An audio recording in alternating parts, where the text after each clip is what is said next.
अस्सलाम वालेकुम बच्चों। I hope everyone is doing good. Please guys do let me know आप लोगों को मेरी आवाज क्लियर आ रही है।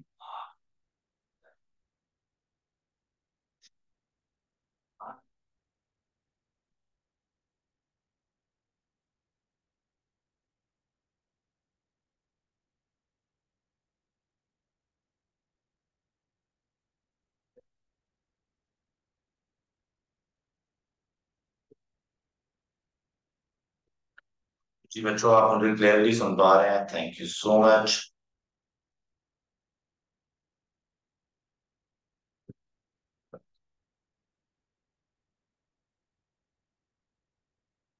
जी मेरे बच्चों, क्या कर रहे हैं आज हम बताएं जरा। क्या इरादे हैं आप लोग?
तो एक भाई हैं, वो कह रहे हैं कि सर आज हमने कोई इनकम स्टेटमेंट का क्वेश्चन करना है एक और, ताकि हमारी इनकम स्टेटमेंट पक्की हो जाए। बिल्कुल रीजनेबल बात है, करना चाहिए हमें इनकम स्टेटमेंट का क्वेश्चन।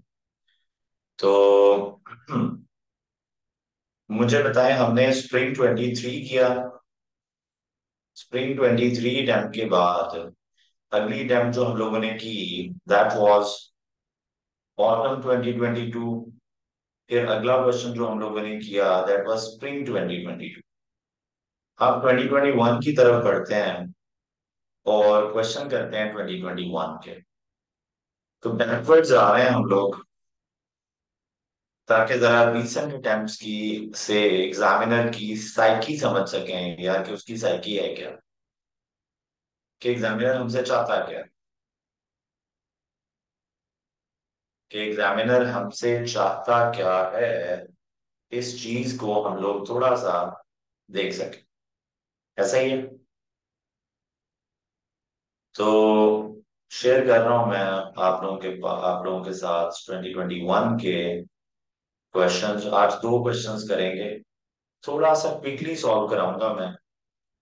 डन है? तो लेट्स अंडरस्टैंड कि करना क्या होगा।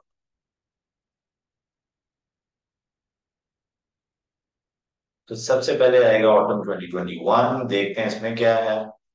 अगर बैलेंस शीट हुई तो फिर नहीं करेंगे, पहले इनकम स्टेटमेंट करेंगे। बैलेंस शीट में आप लोगों को हल्का सा डीब्रीफ करके दूंगा, ताकि आप लोग खुद से सॉल्व कर सकें। जी बिल्कुल जी। सफावी के नाम से क्वेश्चन है, एंड दिस इज। जी भाइयों, ये कौन सा है जी?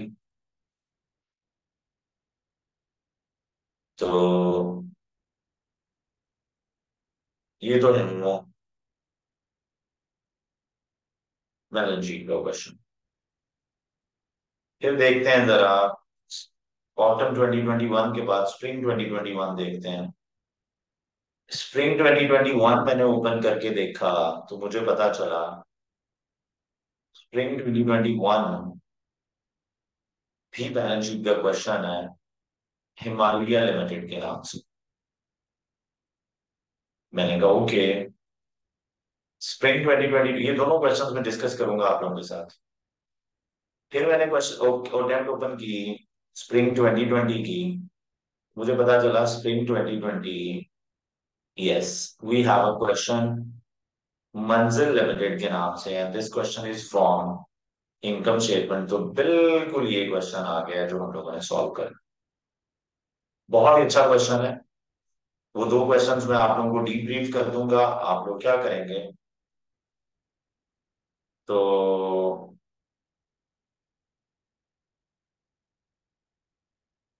फाइनली हम लोगों ने दी ऑटम 2020 का क्वेश्चन करना है। तो लेट्स अंडरस्टैंड बच्चों की क्या है ये क्वेश्चन। आपके सामने लेके आ रहा हूं मैं ऑटम 2020 का क्वेश्चन। मंजिल लिमिटेड, सबसे पहले फॉर्मेट बनाएंगे, जरा क्विकली बनाएंगे फॉर्मेट। एक एनसीआई की वर्किंग ओपन करेंगे, हमें पता है। तो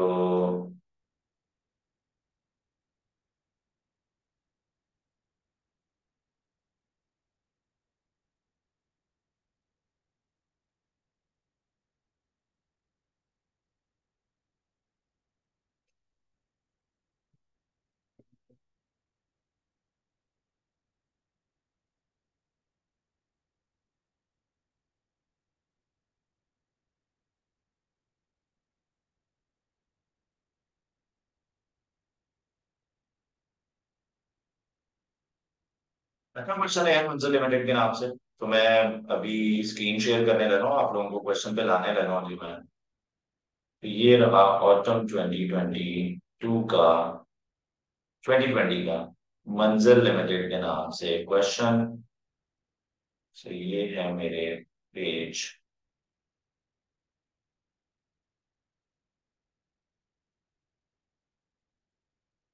पेज 4 है मेरे पास। अगले पेज में सिर्फ पीएनएल और वो लिखा हुआ है, तो इसमें तो मैं सिर्फ और सिर्फ रिक्वायरमेंट ही ला रहा, इनकम स्टेटमेंट मांगी हुई है उसमें। पूरा का पूरा क्वेश्चन आप लोगों के सामने आने लगा है। तो ये रहा क्वेश्चन।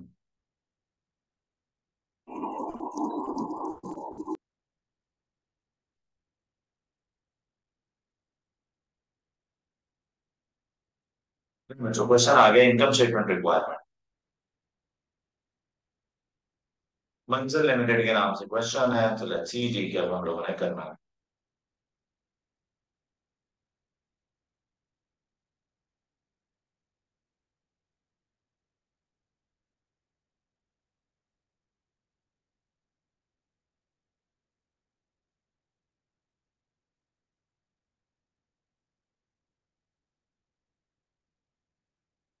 जी बच्चे, अब आपको टाइप नजर आ रहा होगा यार स्क्रीन पे, नजर आ रहा है क्वेश्चन।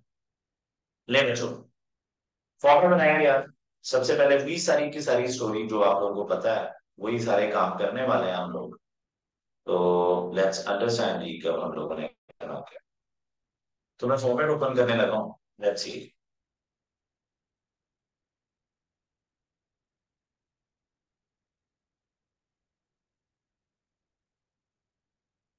सर कहानी हुई फिर हुई है। अच्छा साल की शुरू की रिटेन रिटेन अर्निंग्स भी गिवन है। रिटेन अर्निंग्स प्रॉब्लली इसलिए गिवन है कि हम लोग डिविडेंड कैलकुलेट कर सकें, अदरवाइज कोई रीजन नहीं है इसकी होने की। तो जी मेरे बच्चों, फॉर्मेट बनाते हैं, जरा जल्दी से बताएं कि हमने करना है क्या।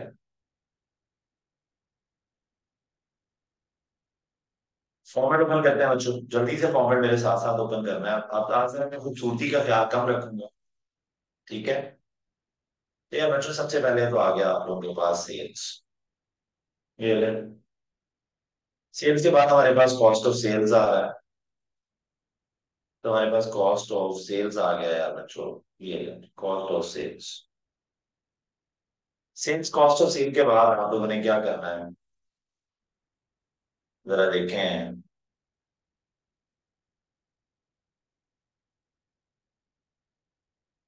जी सर, कॉस्ट ऑफ सेल के बाद ग्रॉस प्रॉफिट आ जाएगा यार बच्चों। पूरा लिखेंगे आप लोग gross profit.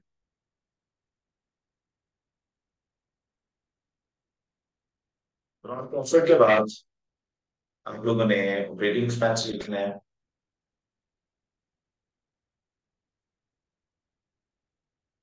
Operating expense. Operating expense के बाद आप लोगों ने अदर इनकम लिखनी है।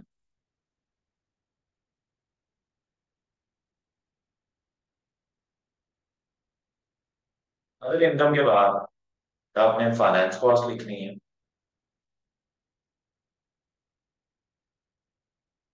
मैंने क्या बोला था, फाइनेंस कॉस्ट के बाद या फाइनेंस कॉस्ट के ऊपर? दो तीन लाइन छोड़ लिया गया। यूजली लोग ऊपर छोड़ते हैं, मर्जी आपकी, it's totally up to you.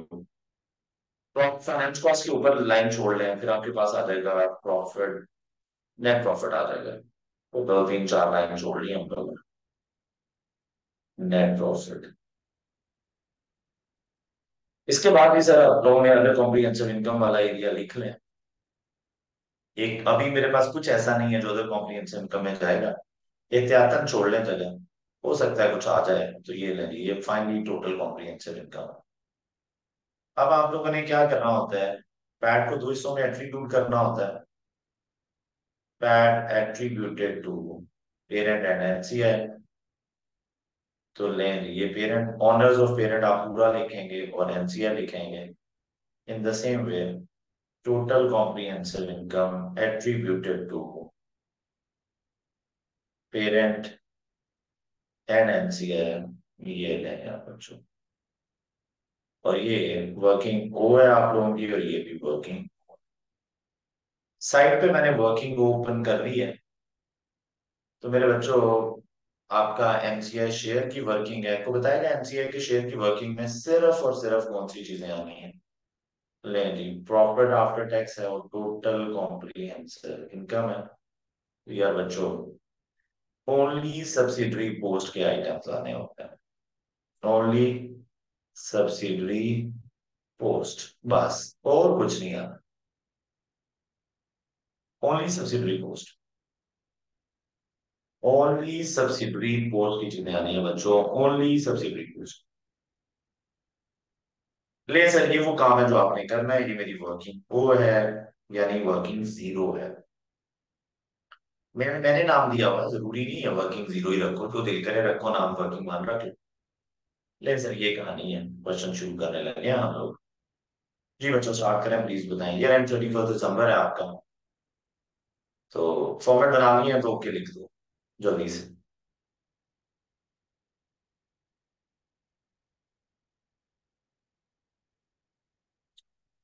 चलो, थैंक यू सुबह।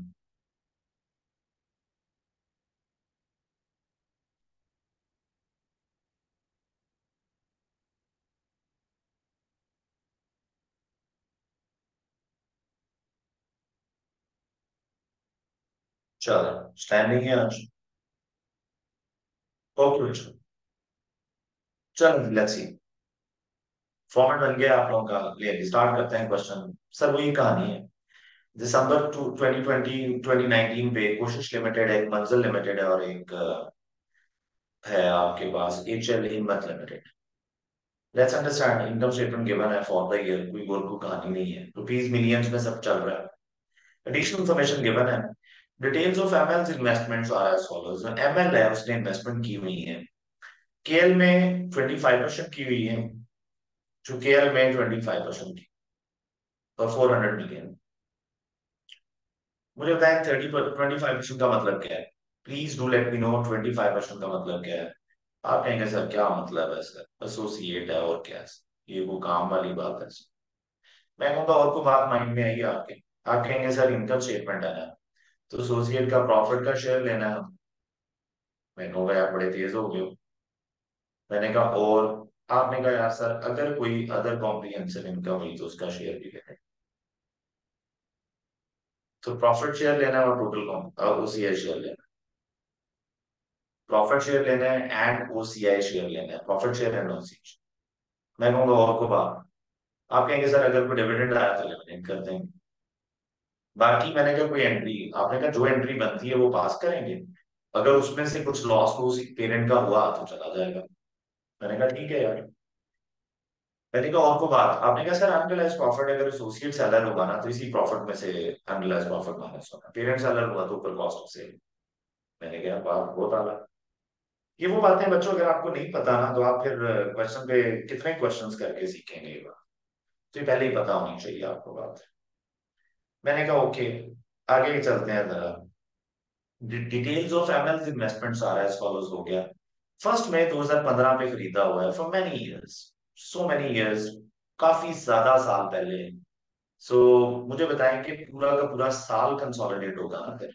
2019 में है, 2015 में खरीदा था, 15 गुजर गया, 16, 17, 18, 19, 19 जो है, यानी ये फुल ईयर है।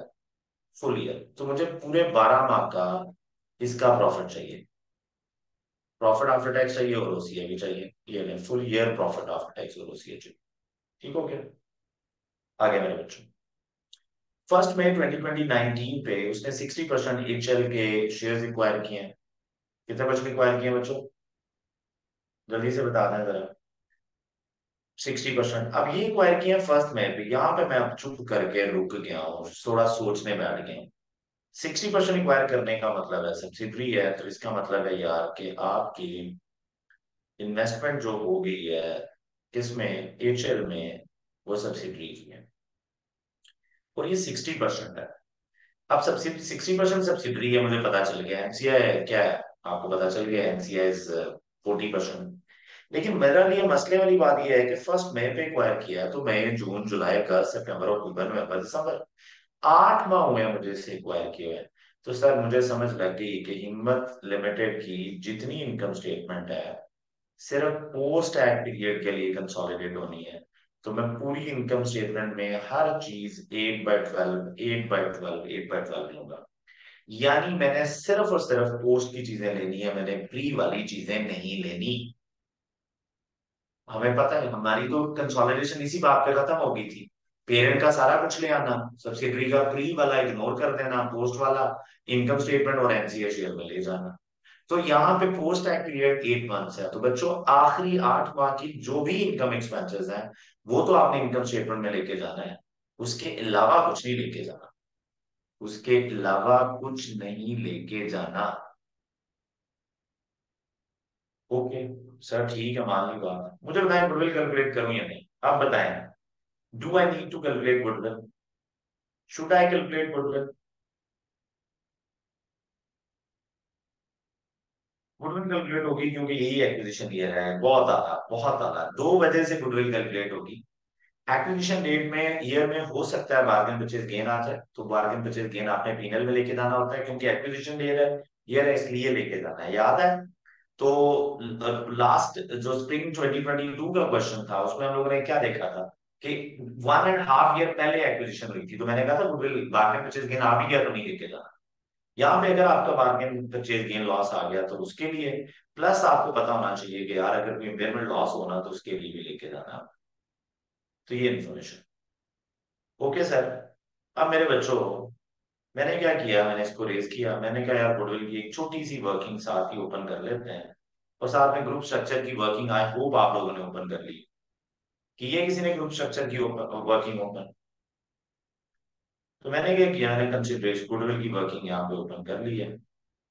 ग्रुप स्ट्रक्चर की वर्किंग ओपन करके शेयर कैपिटल टोटल जो है वो 60 मिलियन है। तो लिख लेना, पेरेंट के पास 36 मिलियन और एनसीआई के पास 24 है। मुझे यूज होनी चाहिए, मेरा ख्याल है मैं करा ही देता हूँ, मैं लगा ही हुआ तो क्या आदमी पंगे ले जाना है।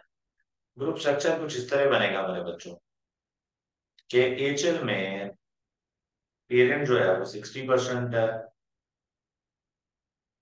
और एनसीआई जो है वो 40% है, और ये टोटल मिला के बना 100%। मेरे बच्चों, कितना मिलियन है? 600 डिवाइडेड बाय 60, तो 600 डिवाइडेड बाय 10, 60 बना। तो जी सर, 60 का 60%, 36 मिलियन शेयर्स हैं इनके पास, और इधर 24 आएंगे, टोटल शेयर्स जो आ गए हैं वो 60 आ गए। ये शेयर्स लिख लेता होता हूँ मैं एहतियातन, बाद में जरूरत पड़े ना तो बड़ा आराम से यूज हो जाते हैं। बहुत। इसी तरह जो आपके पास है KL, KL is an associate, associate में आप सिर्फ और सिर्फ कितने परसेंट है? 30% है, उसमें आपका एनसीआई से कोई ताल्लुक नहीं होता। इसको आप लोगों ने 8 मंथ से को एक्वायर किया है, आई बिलीव 8 मंथ्स थे। 8 मंथ से को एक्वायर किया है, 8 मंथ्स के लिए कंसोलिडेट होगी। This is how you need to make group structure, बना लिया करो, एहतियातन हेल्प करता है। लें जी सर, वही कहानी, वही सब कुछ कंसिडरेशन आ गई है, और जरा देखते हैं कि अब करना क्या है। तो मेरे बच्चों, कंसिडरेशन अगर आप गौर करो तो कितनी कंसिडरेशन आ रही है यार बच्चों, देखते हैं जरा। तो मैंने गुडविल यहाँ पे वर्किंग ओपन की और देखते जाना आप ये हो क्या रहा है। Transfer of ML building have been carrying value and fair value 150 million and 226 million respectively at acquisition rate. Sir parent ने एक बिल्डिंग ट्रांसफर की है। मुझे बताएं मैंने क्या सिखाया था आप लोगों को, मैंने कहा था जो भी कंसिडरेशन हो, जो भी आप पे कर रहे हो, हमेशा एक्विजिशन डेट की वैल्यू लेनी है, और कौन सी लेनी है बताएं। हमेशा एक्विजिशन डेट की वैल्यू लेनी है और फेयर वैल्यू। ठीक हो गया।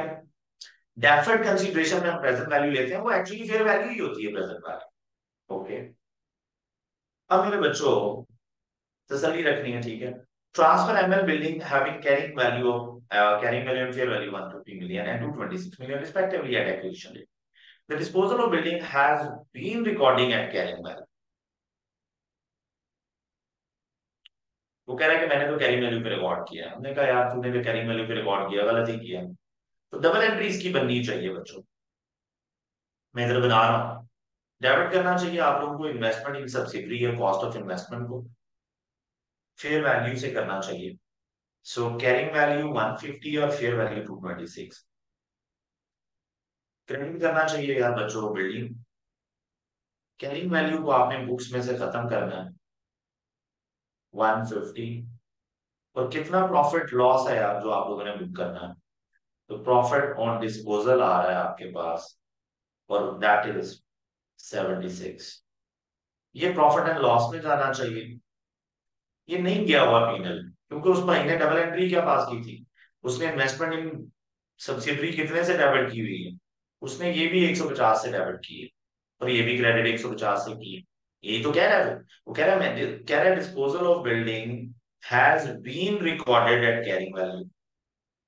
कह रहा है डिस्पोजल रिकॉर्डेड है लेकिन कैरिंग वैल्यू पे, इसका मतलब है डेबिट इन्वेस्टमेंट इन सब्सिडरी 150 से डेबिट किया उसने, ये भी 150 से क्रेडिट किया, तो एंट्री बैलेंस कहानी खत्म। उसने सिर्फ ये किया हुआ है। तो टेक्निकली बच्चों उसने क्या नहीं किया, उसने ये प्रॉफिट ऑन डिस्पोजल की एंट्री पास नहीं की।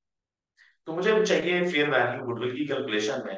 तो मैंने मुझे बात समझ लग गई कि यार गुडविल की कैलकुलेशन में जो पहली कंसिडरेशन है बिल्डिंग की कंसिडरेशन, अदर कंसिडरेशन बोलते हैं हम इनको, कंसिडरेशन में जो बिल्डिंग जा रही है दैट इज फॉर 3 226। ये ले। अब हमने क्या किया, लिख लिया प्रॉफिट, पेरेंट का प्रॉफिट है, मुझे बताएं पेरेंट अपना एक एसेट ट्रांसफर करके एक गेन कमा रहा है, ओल्ड ओनर्स को देते हैं ये हम लोग। ये ओल्ड ओनर्स को दे रहा है, किसको दे रहा है, ओल्ड ओनर्स। तो ओल्ड ओनर्स को जो भी दे वो इंट्रा ग्रुप नहीं होता, जो प्रॉफिट कमा लिया। तो ये मेरे बच्चों 76 आ रहा है, प्लीज बताएं कितनी अमाउंट है, बताएं प्लीज। 76 का करना क्या है, बताएगा 76 का क्या करना है। पेरेंट की इनकम है यार बच्चों, पेरेंट की इनकम। तो बताएगा क्या करूं फिर, अगर पेरेंट की इनकम है तो किधर ले जाऊं, लिखते हैं अदर इनकम। बिल्कुल ठीक है सर। तो पेरेंट की इनकम है तो यार ये ले अदर इनकम है, लिख दी हम लोगों ने। तो ये अमाउंट आ गई आप लोगों के पास, जो भी अमाउंट आ रही है वो ले सर। ये काम था यार जो आप लोगों ने करना था। तो मेरे बच्चों पेरेंट की अदर इनकम है, कितनी अमाउंट है पेरेंट की अदर इनकम, 76। ओके यार ये 76 ये इधर आ रहा है। मुझे तो एनसीए शेयर में क्यों नहीं जा रहा सर, पेरेंट की चीजें एनसीए शेयर में नहीं जाती सर, सब्सिडरी पोस्ट की जाती।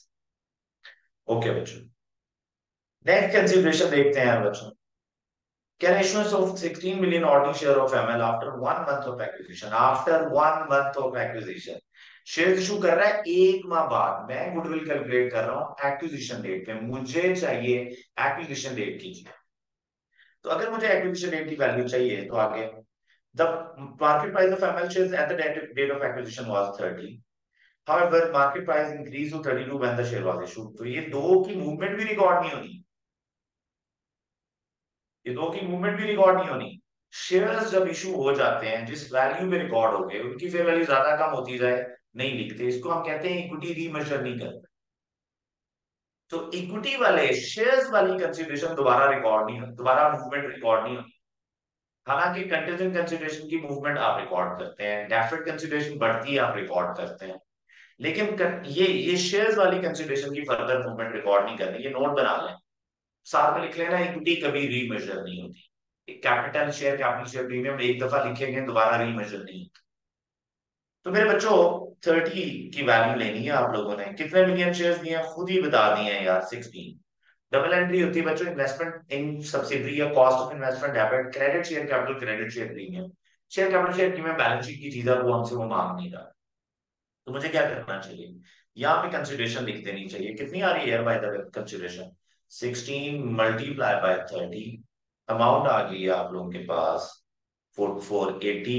तो यार 480 की अमाउंट आ गई है, तो आप उठाएं और 480 इधर लिख दें कंसिडरेशन। तो 480 आ गई, तो पहले वाली कितनी थी यार बच्चों, जरा जल्दी से बताना। पहले वाली थी 226। ये ले सर, ये कंसिडरेशन आपकी आ गई है, दोनों ऐड होके आ जाएंगे। ले मेरे बच्चों, कोई हल्की सी टेंशन है तो कुछ मुझे बताएं, फर्दर मूवमेंट्स रिकॉर्ड क्यों नहीं की? कंटीजेंट कंसिडरेशन होती रिकॉर्ड करता, डेफर्ड कंसिडरेशन होती यस यस रिकॉर्ड करता, करता रिकॉर्ड, फिर रिकॉर्ड करता, रिकॉर्ड करने की जरूरत नहीं।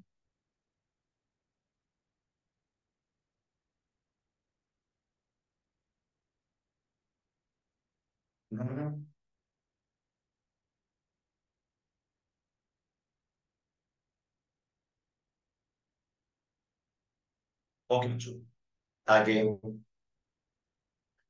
Date of acquisition HL carrying value of net assets, HL मतलब सब्सिडरी, सब्सिडरी चेक कर लिया करना यार, HL subsidiary, HL carrying value of its net asset was equal to fair value except the following। तो कुछ फेयर वैल्यू एडजस्टमेंट्स दी हुई है, acquisition rate पे दी हुई है। तो मेरे बच्चों क्या डबल एंट्री बनानी चाहिए, जरा बताएं डबल एंट्री क्या बनाओ। Manufacturing plant whose fair value exceeded its carrying value by 60 million, the remaining useful life plan on the acquisition date was 8 years। यार बच्चों डबल एंट्री पास करनी है आप लोगों ने, डेबिट करना है आप लोगों ने प्लांट, और क्रेडिट करना है आप लोगों ने गेन। अब ये गेन प्री का एक्विजिशन रेट का गेन है, आपकी जो वर्किंग है बना लें, कुछ लोग इसको बांट देते हैं कॉस्ट ऑफ इन्वेस्टमेंट में और एनसीआई में बांट लें, आपका जो तरीका आप करें। मेरा तरीका ये है कि मैं 60 से डबल एंट्री बनाता हूँ, 60 से, और ये मैं गुडविल में ले जाता हूँ, वर्किंग वन गुडविल में, cost of investment. Sir income statement में नहीं लेके जाना, सर रूल क्या था, सब्सिडरी की प्री की चीजें इग्नोर करनी है इनकम स्टेटमेंट में, ये रूल। तो इसका मतलब मेरे बच्चों ये है कि ये इन गुडविल में तो ले जाओ लेकिन इनकम स्टेटमेंट में नहीं लेके जाना। सर हम इनकम स्टेटमेंट कंसोलिडेट करते हैं पोस्ट एक्विजिशन पीरियड के लिए, only for post acquisition period. तो अगर हम सिर्फ पोस्ट एक्विजिशन पीरियड के लिए करते हैं तो हमें करना क्या, जरा और करें, डेबिट प्लान करना है आप लोगों ने क्रेडिट गेन, तो ये इसको उठाएं गुडविल में ले जाएं यार, तो ले जाते हैं गुडविल में। यहाँ पे यार बच्चों एनसीआई भी आ जाएगा, सब्सिडरी नेट एसेट्स भी आ जाएंगे, यहाँ पे शेयर कैपिटल भी आ जाएगा, और शेयर रिटेन अर्निंग्स भी आ जाएंगी, और फाइनली ये गेन आ गया है, और गेन कितना है जी, आई थिंक आई बिलीव 60 है जी, तो 60 का गेन आ गया, गुडविल कैलकुलेट हो रही। आगे मेरे बच्चों, व्हाट इज नेक्स्ट, अब मुझे बताएं क्या करना है, इज देयर एनीवन जो मुझे बताए। तो मैं सिखाता होता हूँ बच्चों को कि जब आप एसेट को छेड़ोगे ना, प्रॉपर्टी प्लांट एंड इक्विपमेंट को, एक नॉन करंट एसेट को लिखने की कोशिश करोगे, तो इसकी डेप्रिसिएशन भी आपके जिम्मे है, इसकी डेप्रिसिएशन भी आपके, इसकी डेप्रिसिएशन भी आपके जिम्मे है। तो मेरे भाइयों जरा जल्दी से बताएं जरा, डेबिट किसे करेंगे आप लोग, डेबिट करेंगे डेप्रिसिएशन, किसे करेंगे आप लोग, प्लान को, डेबिट डेप्रिसिएशन क्रेडिट प्लान, ये वो काम है जो आप लोगों ने करना। अब मुझे बताएं कितने मंथ्स हुए हैं एक्वायर किए हुए, वेरी इंपॉर्टेंट सर, जब एक्वायर किए ही 8 माह हुए हैं, आप एक्विजिशन डेट पे एडजस्टमेंट करेंगे तो सिर्फ 8 माह की डेप्रिसिएशन लेनी है आपने। पूरी डेप्रिसिएशन ना ले लेना। तो फिर मुझे बताएं क्या करना चाहिए। तो 8 मंथ की डेप्रिसिएशन, थोड़ा मैं जूम इन कर देता हूँ, 60 डिवाइडेड बाय 8, ये लें। आप खुद कैलकुलेट कर रहे हैं तो आप भैया 8वां की कैलकुलेट करेंगे ना। कितनी डेप्रिसिएशन है यार बच्चों, प्लीज बता दें। 5 मिलियन की डेप्रिसिएशन। डबल एंट्री होती है डेप्रिसिएशन टू एसेट। तो यार 5, ये सब्सिडरी पोस्ट की चीज है, ये सब्सिडरी पोस्ट की चीज है।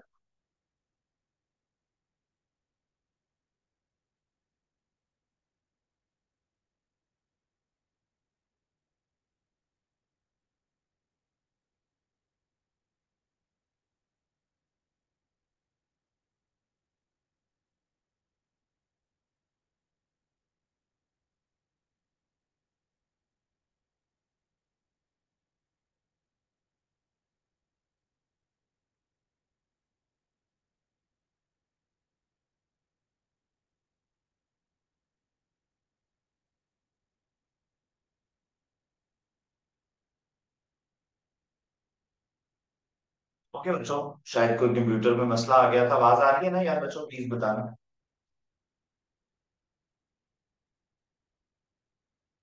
ओके, अब आ जाओ यार बच्चों, डेप्रिसिएशन 5 है यार बच्चों। अब मुझे बताएं क्या रूल है। सब्सिडरी पोस्ट की चीजें हैं, तो मुझे बताएं इनकम स्टेटमेंट के साथ साथ एनसीए में जानी है। सिंपल रूल पे मैंने इनकम स्टेटमेंट खत्म कर दी है, सिंपल से रूल पे। तो बस ले जाओ यार, 5 उठाओ।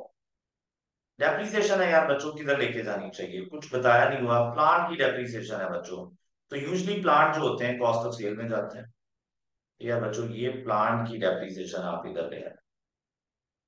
अब मेरे बच्चों, ऑपरेटिंग में भी लिखा जा सकता है, बिल्कुल ठीक है, आप लिख सकते हैं ऑपरेटिंग में, कुछ नहीं बताया हुआ, लेकिन प्लांट या प्रोडक्शन रिलेटेड होते हैं नॉर्मली, तो इधर जाना चाहिए। अब मेरे बच्चों इधर भी आ गई। अब मेरा रूल क्या है, एनसीए की वर्किंग में बताएं जरा, 40% लिखूं या सारा लिखूं। मेरा रूल क्या, मेरा, मैं क्या करता हूँ, वैसे तो 40% ही आने हैं, लेकिन मैं कहता हूँ यार सारा लिख दो। जब सारा लिख दोगे ना तो उसके बाद फायदा क्या होगा, एक ही दफा परसेंटेज लगा देंगे, एक ही दफा परसेंटेज लगाएंगे, जान छूट जाएगी। बार बार परसेंटेजेस नहीं लगाने पड़ेंगी। तो मेरे बच्चों को 5 की डेप्रिसिएशन समझ आ गई है, प्लीज बताएं।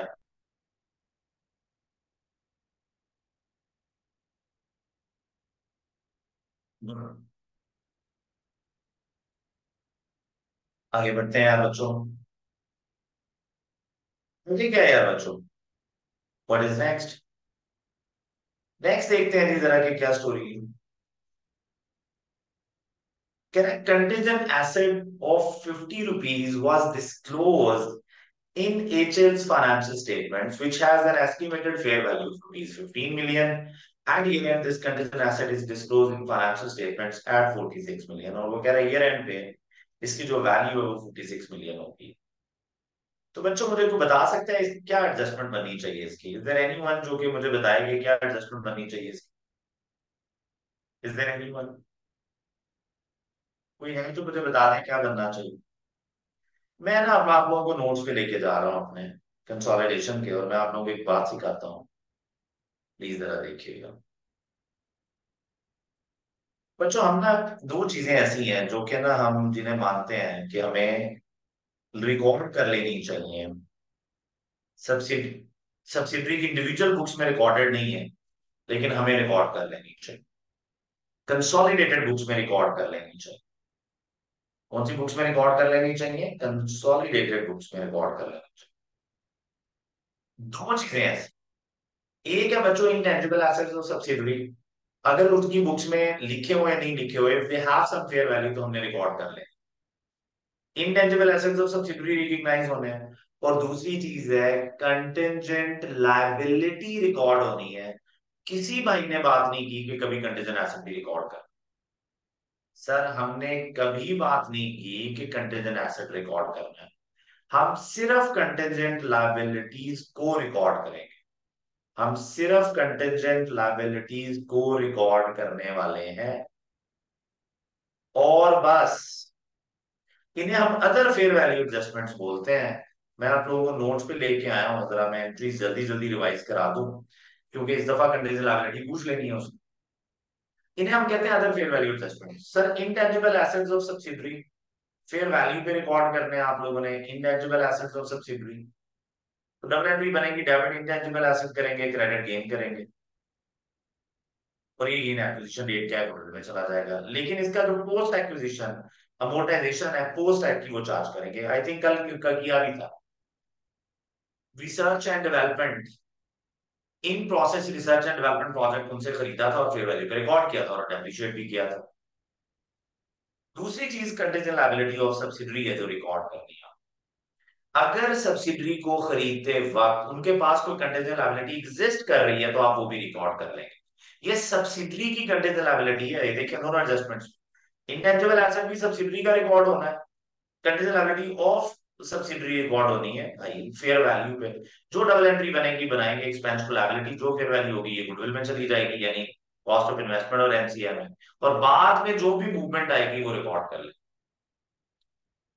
कंटीजेंट एसेट रिकॉर्ड नहीं करना, तो मेरे बच्चों आपने इसका एक डिस्क्लोजर नोट दे, एक नोट लिख देना था पेपर में कि contingent assets will not be recognised in subsidiary individual, that's it. अगर किसी को लग रहा है ज्यादती है कि कंटीजेंट लायबिलिटी रिकॉर्ड हो रही है कंटीजेंट एसेट रिकॉर्ड नहीं हो रहा, तो फिर ये मुबारक हो, ये ज्यादती तो पूरा का पूरा 37 करवा रहा है। प्रूडेंस कॉन्सेप्ट क्या कहता है कि एसेट ना लिखो भाई, लायबिलिटी है तो लिख लो, एसेट है तो रहने दो, रहे तो लिख लो। ओके। अब मेरे बच्चों इसका मतलब ये है कि इस एडजस्टमेंट को हम लोगों ने कर दिया इग्नोर। यहाँ पे कंटीजेंट लायबिलिटी होती तो रिकॉर्ड होती, ये कंटीजेंट एसेट है ये रिकॉर्ड नहीं होना। ये लो। ये कंटीजेंट एसेट है ये रिकॉर्ड नहीं होना, ये मुझे पता होना चाहिए। मेरे बच्चों अगर इतनी बात समय लग गई है तो what is next? Impairment test carried out at year end has indicated the goodwill of HL has been impaired by 10%। लें जी गुडविल पे 10% लॉस है, तो जो भी गुडविल आएगी जो मैं गुडविल कैलकुलेट कर लूंगा उस गुडविल पे मैं कितने परसेंट लगाऊंगा? 10%। अभी तक मेरे पास गुडविल ही नहीं है तो अभी तक 10% नहीं लगाता, तो बाद में लिख लेते हैं इसको, क्या कहा है? याद रखना ये एडजस्टमेंट पे मैं लगा दिया क्वेश्चन मार्क के, मैं इस पे वापस आऊँ। On 1st June, on 15th August 2019, 15 August 2019, HL and KL paid 5% dividend for the half year ended 30th June 2019. ML recorded its share as other income। तो सर ये अदर इनकम में लिखा हुआ है पेरेंट ने। सर डिविडेंड ने subsidy associate ने भी दिया है, HL, हिम्मत लिमिटेड, KL। KL कौन है? नहीं जी, HL सब्सिडरी है, KL एसोसिएट है। एसोसिएट में हम कितने परसेंट है? 30%। तो ये जो भी एसोसिएट डिविडेंड देगी मुझे 30% रिसीव होगा, और ये उसी एक्विजिशन पीरियड के बाद ही है। एसोसिएट को तो कई साल हो गया ना, तो एसोसिएट को तो पूरा साल ही पोस्ट टैग है। लेकिन अगर आप सब्सिडरी का भी देखेंगे तो ये पोस्ट टैग की है। तो इसका मतलब है यार बच्चों कितना डिविडेंड है जो कि आपको मिल रहा है? 5%। और पीरियड महीने लिख लिख के अदर इनकम में लिखा हुआ है। तो यार इन लोगों ने भी 5% डिविडेंड दिया है, 400 मिलियन रुपीस का 5% डिविडेंड। और पेरेंट को मिला होगा 25, सॉरी यार ये 30% नहीं है 25% है। तो ये एसोसिएट जो है ये 25%। ये देखिए। अब मुझे बताएं 25% डिविडेंड इसको मिला, बताएं कितना अमाउंट आ रही है डिविडेंड की, प्लीज बताएं कितनी अमाउंट डिविडेंड की आ रही है?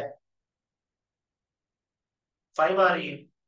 ये वो 5 डिविडेंड है जो पेरेंट को एसोसिएट से मिला और इसने लिखा हुआ है, तो हमने ये एलिमिनेट करना होता है। हम प्रॉफिट का शेयर लिख लेते हैं तो हमें एसोसिएट से डिविडेंड नहीं चाहिए। प्रॉफिट ले लिया है, उसी प्रॉफिट में से डिविडेंड है तो फिर डिविडेंड नहीं लिखना।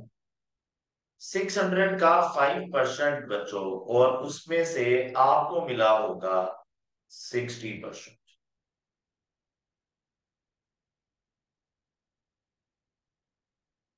ये कितनी अमाउंट आएगी? 18, 18। अब मुझे बच्चों करना क्या है हम लोगों ने? 5 और ये 18, ये अदर इनकम में लिखा हुआ है पेरेंट, और पेरेंट ने लिखा हुआ है, एसोसिएट से जो है वो लिखा हुआ है सब्सिडरी, पेरेंट ने लिखा हुआ है, एनसीए से कोई ताल्लुक नहीं है। तो 5 और 8 उठा, 18 और 5 उठाए और यहाँ से अदर इनकम में से माइनस कर, एसोसिएट से डिविडेंड माइनस, सब्सिडरी से जो डिविडेंड का शेयर आया ये वो काम है बच्चों जो आप लोगों ने करना था। आगे देखते हैं व्हाट इज नेक्स्ट, ये देख लेते हैं। आगे बच्चों अगली एडजस्टमेंट देख लेते हैं। कह रहा हूँ 30 जून 2019, क्या कह रहा है?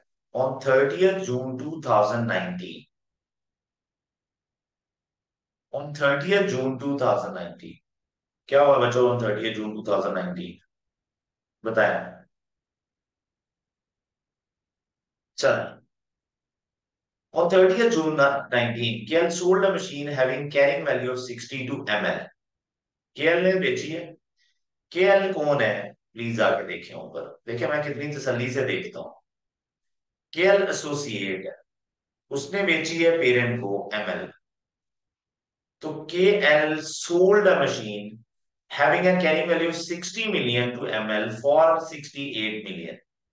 The remaining useful life of machine at the date at the time of disposal was 5 years. तो आप लोगों को पता है ना क्या एंट्री पास करनी थी, रिपीट हो रही है एडजस्टमेंट। एसोसिएट जब सेलर होता है तो आप डेबिट प्रॉफिट करते हो, ये तो पेरेंट का ही करना है आप लोगों ने। लेकिन अब आपको पता है ना एसोसिएट सेलर है, डेबिट प्रॉफिट। क्रेडिट आप लोगों ने करना है क्योंकि एसेट बेचा है, मशीन बेची है, तो क्रेडिट मशीन। वैसे प्रॉफिट टू इन्वेंट्री होता है, यहाँ पे प्रॉफिट टू मशीन। अब मुझे बताएं कि एसोसिएट ने मशीन बेच दी तो पेरेंट के पास मशीन पड़ी हुई है, तो मशीन पेरेंट की क्या हो सकती है? क्या हो सकती है पेरेंट की मशीन? पेरेंट की मशीन क्रेडिट हो सकती है, तो इन्वेस्टमेंट इन एसोसिएट क्रेडिट नहीं करना। एसोसिएट ने बेची है। अब मुझे बताएं क्या पढ़ा था? हमने पढ़ा था ऐसा कि एक नेट एंट्री ही बना लेते हैं, बजाय इसके कि कंबाइन एक ही एंट्री बनाते फिर बेहतर क्या है? सर एक कंबाइन एंट्री बना लें डेप्रिसिएशन के साथ नेट करके। याद है? डेप्रिसिएशन के साथ नेट करके एक ही एंट्री बना लें। जी मेरे बच्चों। ओके। सर क्या करें सर बताएं, फिर 60 वाली चीज 68 में बेची तो अनरियलाइज्ड प्रॉफिट था 8 का। अनरियलाइज्ड प्रॉफिट था 8 का। जी सर, आप मुझे बताएं डेप्रिसिएशन कितनी चार्ज करनी चाहिए from sale to year end? जिस दिन एसेट बेचा है आपने उस दिन से ईयर एंड तक। तो यार बच्चों 8 divided by useful life is 5 years, और 30 जून 2019 से लेके 31 दिसंबर 2019 ही मेरा ईयर एंड है। 6 माह की डेप्रिसिएशन है यार। तो 6/12 डेप्रिसिएशन है। वैल्यू बता दें बच्चों प्लीज। 0.8 की डेप्रिसिएशन। 0.8 की डेप्रिसिएशन आई तो नेट वैल्यू इज 7.2। ये वो अनरियलाइज्ड प्रॉफिट है जो ईयर एंड तक एग्जिस्ट कर रहा था, सेल से लेके ईयर एंड तक। अब आपका ईयर एंड क्या है पहले ये भी देख लेते हैं, 2019 ही कर रहे हैं ना। अब देख रहे हैं, मैं एक डेट देखता हूँ और मैं जाके कंफर्म करता हूँ कि यार मैं ठीक ही कर रहा हूँ ना, चेक कर लूं। माइंड को आदत डेवलप कर, इंश्योर करना है आपने। 7.2 मुझे बताया, बना दें 7.2 से डबल एंट्री बना दें। क्या करना चाहिए? एसोसिएट सेलर हो तो क्या करना चाहिए? एसोसिएट के प्रॉफिट में से माइनस करना चाहिए। बताएं। हाँ, है कोई बच्चा अकल वाला? है कोई बच्चा अकल वाला जो मुझे बता दे कि सर एक चीज हम हमेशा भूलते हैं, हमने इस दफा नहीं भूली? शाबाश सुफियान। उसामा बहुत आ। Yes you guys are right. हमने इसका 25% लेना है। हमने इसका अनरियलाइज्ड प्रॉफिट विद एसोसिएट है, तो हमने इसकी डबल एंट्री 25% से पास करनी है। बताएं कितनी आ गई? 1.8। तो 1.8 बच्चों और 1.8। अब मुझे बताया एसोसिएट सेलर है, तो ये एसोसिएट सेलर होने की वजह से एसोसिएट का जो प्रॉफिट का शेयर है उसी में ये प्रॉफिट शामिल है। अब मुझे बताया क्या करना है? Associate seller. तो मेरे भाई यहाँ पे जो प्रॉफिट या लॉस फ्रॉम एसोसिएट आएगा ना, जब आएगा share of profit from associate, उसमें से माइनस करना है। जब एसोसिएट बेचेगा तो ये करना है share of profit from associate. तो आप लोगों ने ये काम करना है। कितनी अमाउंट है यार बच्चों? 1.8 है, तो आपने माइनस कर दिया है। जो भी शेयर आएगा वो आएगा और माइनस हो जाएगा 1। नहीं सर, ये इंफॉर्मेशन है आप लोगों की, प्लीज बताएं, बात समझ लगी है?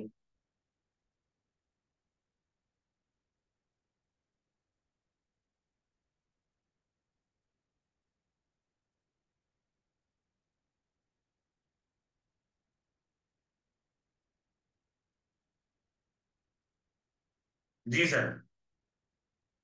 मेरे बच्चों, आगे क्या करना है?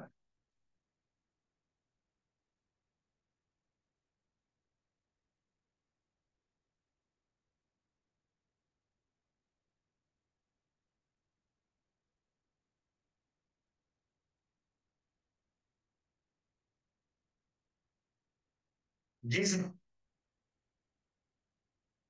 मेरे बच्चों, नेक्स्ट क्या कर रहा है यार बच्चों? देखिए जरा अगली adjustment. On 15th November 2019, HL and KL, HL कौन एंड केएल कौन है? एचएल एंड केएल, तो यार बात हो रही है सब्सिडरी की और सब एसोसिएट। ऑन 15 नवंबर 2019, यानी ईयर एंड से तकरीबन 15 दिन, एक माह 15 दिन पहले, 15 नवंबर, नवंबर के 15 दिन गुजरे दिसंबर का, तो तकरीबन 1.5 माह पहले, H&M purchased 600,000 and 400,000 ordinary shares of Jazba Limited, respectively at a price of 150 each plus 2% transaction cost. Interesting. IFRS 9 की रिवाइज कराता हूँ मैं IFRS 9 आप लोगों को। IFRS 9 आ इस एडजस्टमेंट को बल्कि जगह है, ठीक है। ये बच्चों इन्वेस्टमेंट्स दो तरह की होती हैं, investment in equity by the ordinary share जब भी खरीदोगे तो या तो वो फेयर वैल्यू थ्रू P&L है या फेयर वैल्यू थ्रू OCI है। पहले दिन इनिशियल मेजरमेंट आप लोगों ने क्या करना है? इनिशियल मेजरमेंट आप कैसे करें? इनिशियल मेजरमेंट होती है बच्चों आपकी फेयर वैल्यू पे प्लस ट्रांजेक्शन कॉस्ट। मैंने ठीक लिखा है या गलत? बताएं। पहले दिन फेयर वैल्यू जो कॉस्ट पे ट्रांजेक्शन प्लस ट्रांजेक्शन कॉस्ट। बताएं कहाँ पे ये बात ठीक है और कहाँ पे गलत? बिल्कुल सुफियान, ये बिल्कुल ठीक कह रहा है सुफियान, यहाँ पे फेयर वैल्यू पे रिकॉर्ड करना है। यहाँ पे फेयर वैल्यू और ट्रांजेक्शन कॉस्ट दोनों ऐड करके रिकॉर्ड करना है। ये ले, fair value plus transaction cost add करके रिकॉर्ड करना। Fair value plus transaction cost add करके रिकॉर्ड करना है। बताएं जी, बताएं। देखें,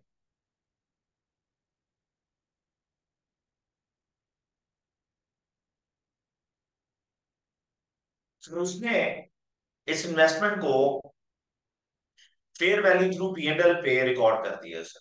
ये देखें, वो कह रहा है ये fair value through other comprehensive income है। तो यार अगर ये fair value through OCI income है,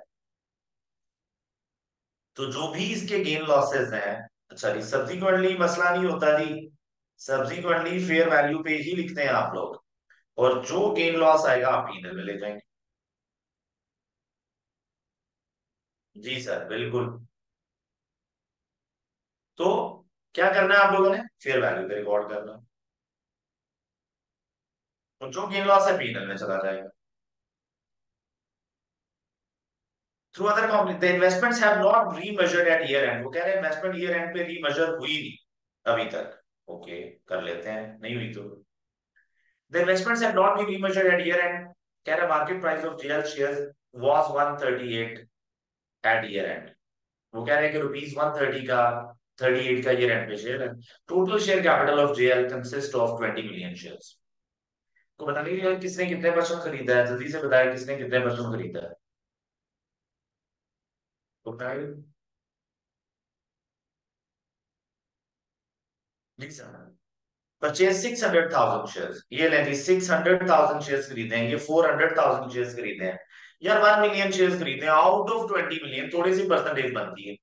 इसका मतलब एसोसिएट वाला पंगा नहीं है, सब्सिडरी वाला पंगा नहीं है। 0 से 20% के बीच में अगर शेयर होल्डिंग एक्वायर करोगे तो सिंपल इन्वेस्टमेंट IFRS 9 लगता है। 20 से ऊपर जाओगे तो एसोसिएट लगता है, उससे ऊपर जाओगे तो सब्सिडरी लगता है। तो यार सिंपल सी कहानी है, बहुत ही इजी कहानी हो गई है। तो मुझे बताया यार, पहले दिन इंक्वायर कितने का किया था, इनिशियल मेजर करने लगा हूं मैं, ये मैं उड़ाने लगा हूं, ये जरा और करना। तो भाईजान HL भाई कितने के लिखेंगे और KL भाई कितने के लिखेंगे? तो यार 600,000 के लिखेंगे। 0.6 मिलियन में जा रहे हैं यार। 0.6 मिलियन शेयर खरीदे हैं, एक शेयर 150 का खरीदा है, और मल्टीप्लाई बाय 1.02 कर दो। 1.02 करने का मतलब ये है कि ट्रांजैक्शन कॉस्ट ऑटोमेटिकली ऐड हो जाएगी। जी sir. Fair value through OCI भाई, ये देख मैंने फेयर वैल्यू थ्रू OCI लिखा रहने दिया, मैं उसी की काउंटिंग करा रहा हूँ। फेयर वैल्यू थ्रू P&L उड़ा दिया मैंने। ठीक है बॉय। सुफियान। ओके जी। अब मुझे बताइए कितनी वैल्यू आ रही है यार बच्चों, 2% ट्रांजेक्शन कॉस्ट मैंने ऐड कर दी है, तो पहले दिन 91.8 की ये वैल्यू रिकॉर्ड हुई हुई है, ये 91.8। अब मुझे बताएं 91.8 की ये रिकॉर्ड हुई हुई है, तो आगे क्या करना है? इसी तरह यहाँ पे भी कर लें 400। अच्छा 400 मतलब 0.4 मिलियन मल्टीप्लाई बाय 150 का खरीदा है, मल्टीप्लाई बाय 1.02, बताएं यार कितना आ रहा है? 61.2। ईयर एंड पे देखें यार, ईयर एंड पे कितने के हो गए हैं? 0.16 multiply by 138, that's it. 0.4 multiply by 138, देखें जरा कितना वैल्यू होगी, जल्दी से बताएं। 82 वैल्यू, 82.8 इसकी वैल्यू होगी, और इसकी भी बता दें कितनी। 82.8 और 55.2। अब मेरे बच्चों, ये इंफॉर्मेशन है और ये इंफॉर्मेशन।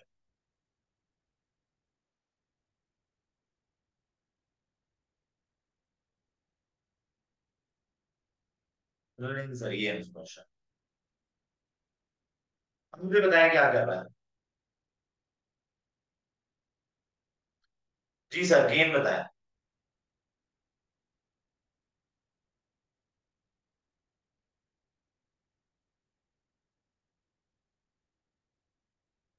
लॉस बता दें, गेन बता दें। 10 का लॉस है। इधर कितने का लॉस? तो बताइए लॉस कितना है? 91.8 वाली चीज ना 82 पॉइंट पे आ गई है, 9 का बन रहा है। ठीक है, 9 का लिख लेते हैं, लड़ना नहीं है मेरे साथ। और किधर कितना आ रहा है प्लीज बताएं। 6 का लॉस आ रहा है, ये लें सर, 6 का लॉस आ गया। अब मुझे बताएं, ये सब्सिडरी है और पोस्ट मूवमेंट है, ये एसोसिएट है, इसका भी पोस्ट मूवमेंट है। तो कोई बताएगा पोस्ट की चीजों का क्या करना है? कोई बताएगा पोस्ट की चीजों का क्या करना है? तो सर ये इनकम स्टेटमेंट में जाने के साथ साथ MCA शेयर में भी जाएगी। एसोसिएट के पोस्ट का क्या करना है यार? एसोसिएट के OCA में से अपना हिस्सा लो और खत्म, इसमें से अपना हिस्सा लें और खत्म।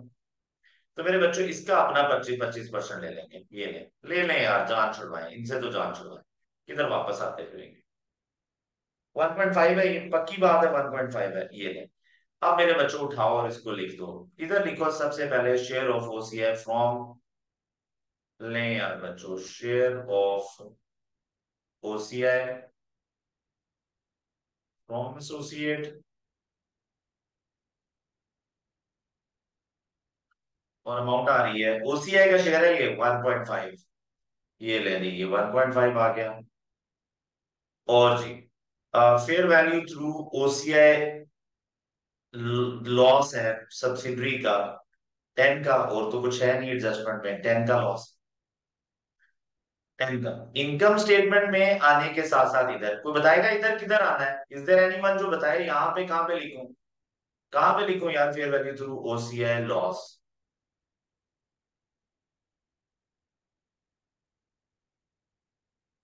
कितनी मिनट है?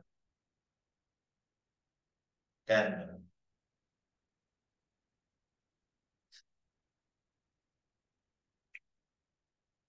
9 क्या?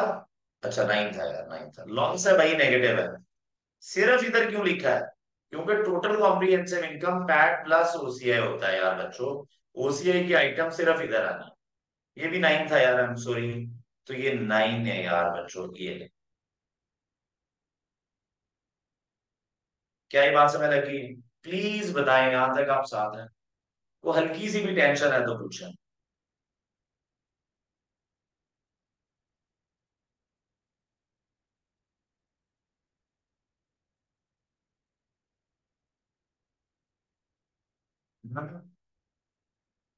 अब मेरे बच्चों, आगे क्या करना चाहिए?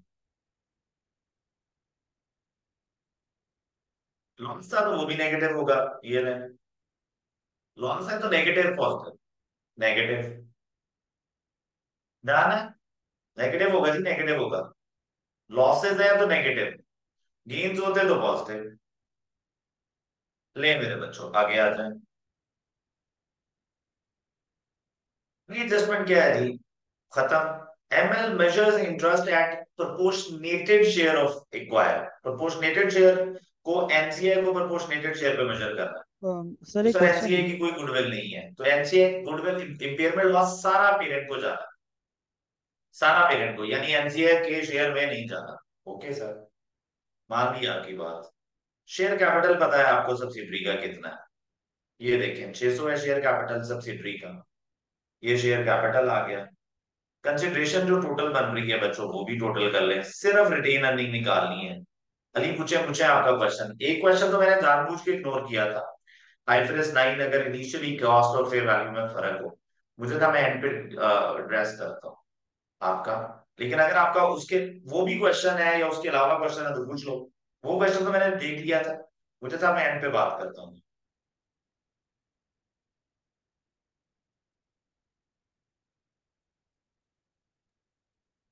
सर एक क्वेश्चन है कि अगर पेरेंट है, उसकी पॉलिसी है वो fair value through PNL investment को रखा हुआ है, और सब्सिडरी ने पॉलिसी उसकी कोई और है, like fair value through OCI है, तो क्या हम उसकी इन्वेस्टमेंट चेंज करेंगे अपने पे, या उसी पे मेजर करेंगे जिस पे वो उसी पे सब्सिडरी मेजर कर करेंगे। रही? अच्छा, तो इसमें उसी पे वो मेजर अकाउंटिंग करेंगे। पॉलिसी का फर्क नहीं आएगा सर? नहीं अली, मैं लेट मी एक्सप्लेन। जी सर। आपने पूछा कि बिजनेस ना, देखिए जब आप पढ़ रहे थे ना आईएफएस 9, तो आपने पढ़ा था कि बिजनेस में have more than one models. Business में have more than business models.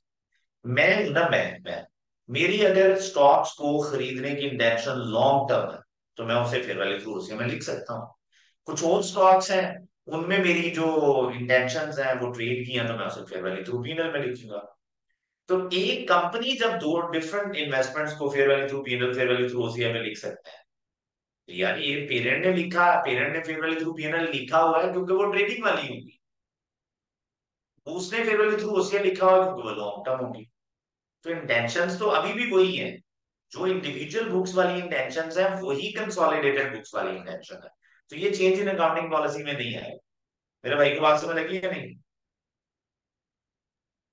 Ji sir, समझ ये आ बिल्कुल गया सही सर, है। लाइक रिवैल्यूएशन और जो तो मैं समझ इन्वेंट्री गया हूँ। आप इसको वैल्यूएशन। ऐसे समझे ना, मतलब आपको लग रहा है कि यार अगर एक बिल्डिंग रिवैल्यूएशन मॉडल में है आई 16 में, पेरेंट की, या कॉस्ट मॉडल में है, तो सब्सिडरी की डिफरेंट मॉडल है तो सेम आना चाहिए, बिल्कुल सेम आना चाहिए। अली इंटेंशन पीछे सेम है और बिल्डिंग सेम है। यूज की इंटेंशन, बिल्डिंग बिल्डिंग। लेकिन अगर ऐसा हो कि प्लांट है, प्लांट पे कॉस्ट मॉडल है पेरेंट का, बिल्डिंग पे रिवैल्यूएशन मॉडल को लगा सकते हैं या नहीं लगा सकते? बताएं। क्या प्लांट पे कॉस्ट मॉडल लग सकता है, बिल्डिंग पे रिवॉल्यूशन मॉडल लग सकता है, तो दो मॉडल लग रहे हैं ना आई 16 में भी। बैकएंड पे क्लास क्या हो गई है चेंज। तो यार दो मॉडल चलते हैं और हर ऑर्गेनाइजेशन के चलते हैं, तो क्लास सेम होनी चाहिए ना। यहाँ पे जो मेजरमेंट मॉडल है, यानी जो तरीका है वही चेंज है, और पीछे जो क्लास ऑफ एसेट है, जो इंटेंशन है एसेट को लेके, वो भी चेंज है। तो इसलिए यहाँ पे ये रूल नहीं लगता। मेरे भाई को बात समझ लगी है नहीं? जी सर, समझ आ गया सर। आयुष्योर के समझ आ गया? जी सर, मतलब कि रिवैल्यूएशन में और इन्वेंट्री वैल्यूएशन में आप कर सकते हो, लेकिन इन्वेस्टमेंट्स में नहीं कर सकते, क्योंकि उसके पीछे एक रीजन है उनके, उन्होंने जिस रीजन के पीछे वो इन्वेस्टमेंट रखी है। हाँ, तो वो सो जो वी कांट रीजन चेंज आई है दैट। वो रीजन अभी भी हाँ। एक्सेप्टेबल है कंसोलिडेटेड बुक्स। जी सर, जी सर। ये वो बोलो। ओके, थैंक यू पैसा सर। मैं कर दूंगा, कल वाला पीडीएफ मैंने शेयर नहीं किया था, मैं कल वाला भी कर देता हूँ। चलो बच्चों, प्रोपोर्शनेटेड गुडविल है, ले ली गुडविल आ गई बस। शेयर कैपिटल लिख दिए, इसमें ना क्वेश्चन में सिर्फ रिटेन अर्निंग का मसला है। मुझे बताएंगे रिटेन अर्निंग कितनी है। अब जरा गौर करें यार बच्चों, प्री रिटेन अर्निंग कितनी है ये नहीं पता। तो सब्सिडरी को खरीदे हुए 8 माह हुए हैं। इधर देखें बच्चों, ये रिटेन अर्निंग किस दिन की है सब्सिडरी की, ये ईयर एंड की है, ईयर एंड की। देखिए दिसंबर 2019 की रिटेन अर्निंग है ये। अब मेरे साथ रहना जरा। रिटेन अर्निंग ना बचपन से पढ़ते आ रहे हैं कि अगर ईयर एंड की गिवन है तो रिटेन अर्निंग क्या चाहिए, ईयर एंड की यहाँ पे आ गई retain earning. Year end retain earning आ गई है मेरे बच्चों 322। मुझे चाहिए, जी बिल्कुल मान बिल्कुल ठीक कह रहे हैं आप, शाबाश। जी सर 322 है। भाई सर मुझे 8 माह वापस आना है। इसका मतलब है मुझे चाहिए 1 अप्रैल की, जब मैंने 1 मई की जब मैंने एक्वायर किया। तो यार 1 मई में 8 मंथ्स का प्रॉफिट ऐड हुआ होगा, तो आपके पास रिटेन अर्निंग ईयर एंड की आई होगी। मेरे पास ईयर एंड की रिटेन अर्निंग है, 1 मई की रिक्वायर्ड है, बीच में गैप है 8 माह का। तो यार 1 मई में 8 माह का प्रॉफिट ऐड करें तो दिसंबर की आ जाएंगी। तो यार यही तो हुआ है। अब अगर मुझे बैकवर्ड जाना है तो मैं 8 माह का प्रॉफिट माइनस कर दूंगा।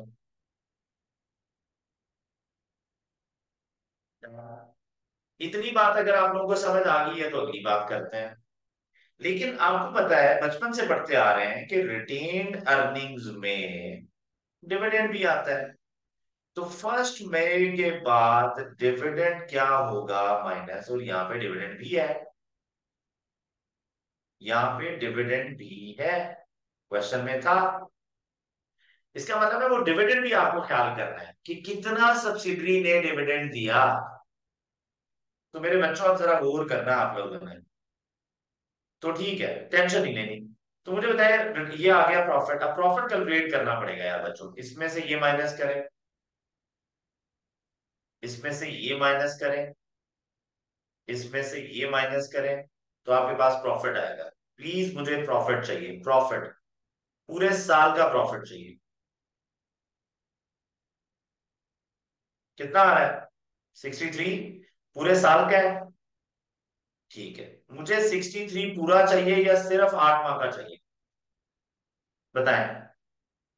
सर 8 माह क्यों चाहिए सर, मुझे चाहिए 1 मई का, दिसंबर का गिवन है तो जो गैप है वो 8 माह का है। ओके सर, मान लिया आपकी बात, जज्बाती क्यों हो जाते हैं आप। 67 आ गया बच्चों, 63 प्रॉफिट है। यार इसका यहां तक जो प्रॉफिट आ रहा है ना, प्रॉफिट आफ्टर टैक्स वो आ रहा है, प्रॉफिट फॉर द ईयर वो 63 आ रहा है। तो 63 को 8/12 किया तो ये प्री आ गया, ये सॉरी प्रॉफिट आ गया, ये आ रहा है 42।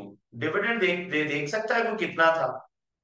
सब्सिडरी ने डिविडेंड 5% दिया था बच्चों, ये 600 का 5% सारा लेना है।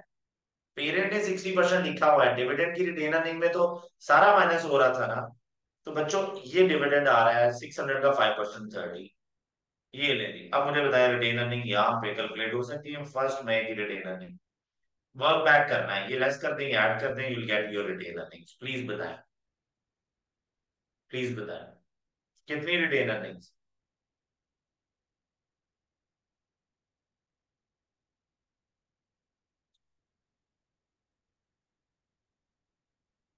310, ये ले यार 310 आ गया। 310 की रिटेन अर्निंग्स है, बैलेंसिंग अमाउंट निकाली है मैंने। आई होप आपको ये बात समझ आ गई है। 310 मेरे बच्चों रिटेन अर्निंग्स आ गई हैं।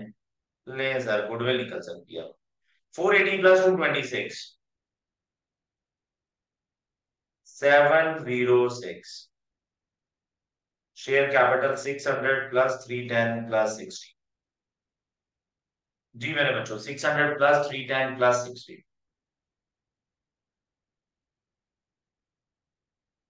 970।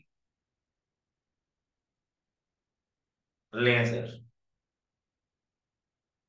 तो मुझे बताएं एनसीए 970 में एनसीए कितने परसेंट है? 40%। 388 आ रहा है। चलें बताएं यार गुडविल कितनी है? बता दें गुडविल कितनी।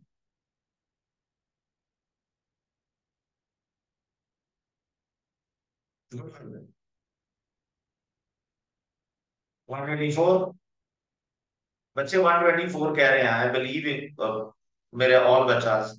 मुझे बताएं इम्पेयरमेंट लॉस कितना था? उन्होंने कहा था गुडविल का 10% इम्पेयर्ड हो गया है। तो क्या हम कह सकते हैं impairment loss is 12.4? 12.4 is the impairment loss और पीएनएल में जाएगा।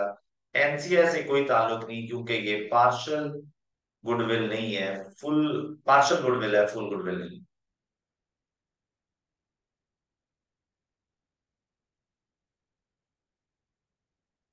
क्या मेरे बच्चों को बात समझ लगी? लिख दें ऑपरेटिंग एक्सपेंस में? लिख दें ऑपरेटिंग एक्सपेंस में? लिख दें यार 12.4। जी सर, 12.4 ऑपरेटिंग एक्सपेंस में। ये ले बच्चों, ये भी आ रहा है। तो अगर वो करो तो एसोसिएट का प्रॉफिट उठा लेते हैं और ओसीए उठा लेते हैं। ओसीए हम उठा चुके हैं, एसोसिएट का प्रॉफिट उठा लो पूरे साल। प्रॉफिट कैलकुलेट करेगा कोई? कैलकुलेटर पे कर ले कैलकुलेट। ये माइनस, ये other income add, minus minus add, और ये माइनस। रिटेन अर्निंग ना कर देना। मुझे बता सकता है तो प्रॉफिट फॉर द ईयर कितना है इनका यहाँ से? पूरा साल हो गया एक्वायर किए हुए, 32 आ रहा है। 32 का अपना परसेंट उठा लो। अपनी परसेंट 25% थी। एसोसिएट के पैट का शेयर लेना है और ओसीआई का शेयर भी ले चुके हैं, पैट का शेयर भी ले चुके हैं। तो प्लीज बताएं कितना आ रहा है? 8 आ रहा है। ले रही ये share of profit from associate 8 आ रहा है, और इन दोनों को नेट ऑफ किया तो इट इज 5.2, आई बिलीव 6.2। ये है। लेंगे बच्चों, अगर कोई टेंशन है तो प्लीज पूछ। क्वेश्चन खत्म हो गया जी। देखें कितनी जल्दी कर लिया आज तुम लोगों ने क्वेश्चन। वो क्वेश्चन जिन पे आप 2-2 घंटे लगा रहे थे, आज आपने 2 घंटे नहीं बल्कि थोड़ा सा टाइम लगाया, यानी कोई 1 घंटा लगाया आज आप लोगों ने। क्वेश्चन हो गया। ले जी। अब हम लोग क्या करेंगे? रेवेन्यू में रेवेन्यू ऐड करते जाएंगे। लेकिन जो इंपॉर्टेंट बात है, सब्सिडरी का सिर्फ 8 मंथ, 8 मंथ, 8 मंथ। सब्सिडरी का 8 मंथ बच्चों। चले, अब मुझे बताएं क्या करूं? पेरेंट का उठाते हैं जी, 800 आ गया बच्चों। सब्सिडरी का उठाते हैं 315 का 8/12। ये ले। आपस में कोई चीज नहीं बेच रहे ये बड़े जी लोग हैं यार, आपस में बंदा चीज ही बिकवा देता है। सब्सिडरी सब्सिडरी को कुछ नहीं बेच रहे है ना? तो जरा जल्दी से बताएं कितनी आ रही है? 210 आ रहा है। तो ये आ गया जी 1010।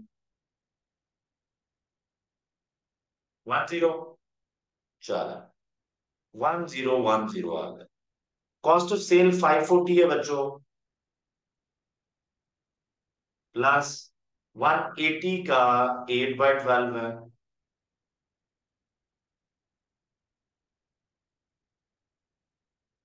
जी सर। 120, 665 है। Thank you so much. Gross profit बताएं। 665 है ग्रॉस प्रॉफिट बताएं। 345 है। ऑपरेटिंग एक्सपेंस बताएं। ऑपरेटिंग एक्सपेंस है 114 प्लस 60 का 8/12। 12.4 भी ऐड करना है। 12.4 भी ऐड करना है।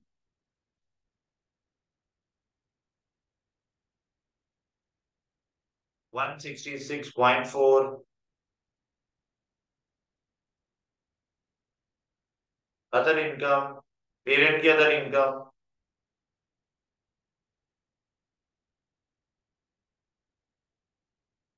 पेरेंट की अदर इनकम है 41। सब्सिडरी की अदर इनकम कोई नहीं है, खत्म होगी कहानी, 94 आ रही है।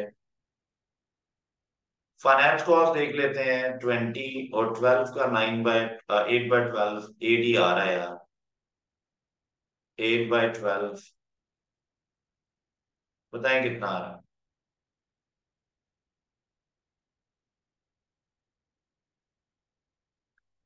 जी सर। 94 पक्का। ये कितना आ रहा है, 28 आ रहा है।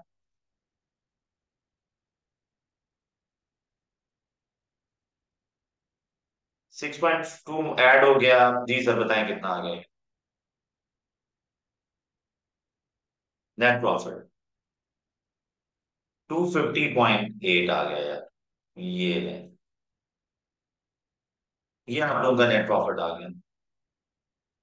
ओसीआई में दो चीजें आई हुई हैं आप लोगों की। ये लें सर, टोटल कॉम्प्रिहेंसिव इनकम आ गया आपका 240.3। ये लें। सब्सिडरी का प्रॉफिट आफ्टर टैक्स कैलकुलेट किया था ना 8 माह का। 8 माह का 42 था बच्चों, 42 था, 42। और इसका ओसीआई भी लिखा था आपने 9, ये याद रखना है ना। तो ये 9 तो पहले लिख चुके हैं आप, ये 9 आ चुका है। तो profit after tax subsidiary post profit after tax इधर लिख लें। तो 42, 6 माह का, 8 माह का 42 बच्चों, 42 ही था ना। ओके बच्चों, 42 42 पैट दोनों जगह आना है। लें सर, आपके पास आ गया शेयर। प्लीज बताएं कितना आ रहा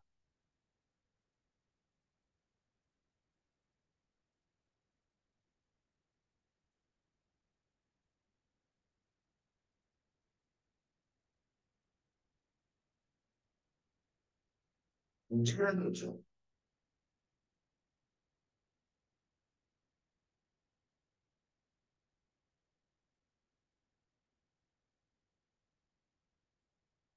37, 42 - 5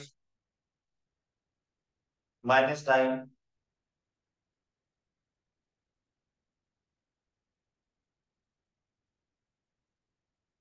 28।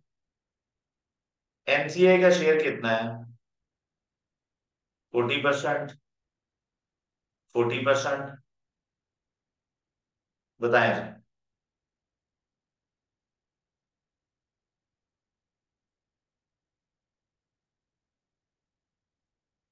14.8 and 11.2। Thank you Sufiyan, thank you Subhan. ये लें यार बच्चों, 14.8 आ गया, और ये 11.2 आ। जी सर।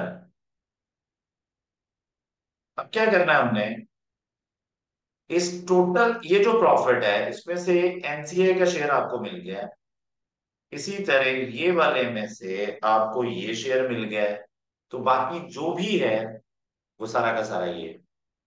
जी मेरे बच्चों, प्लीज बताएं, समझ आ गई ये बात? बाकी बता दें बैलेंसिंग अमाउंट।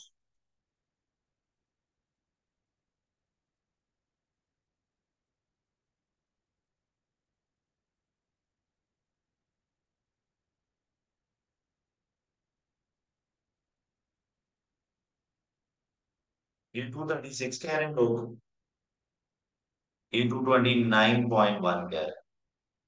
हाँ बच्चों, डाल है, देखें।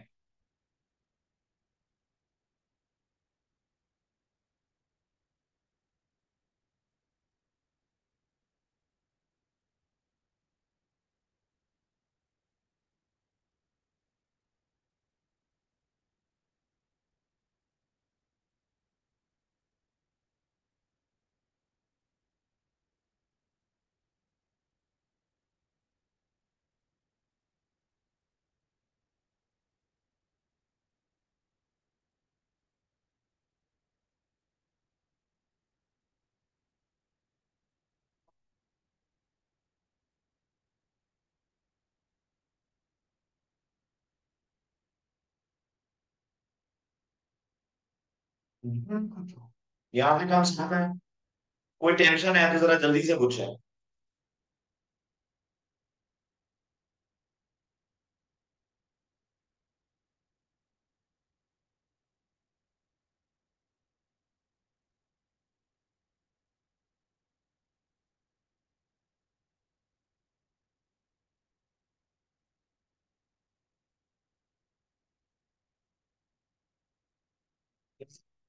मुश्किल था। बताएं।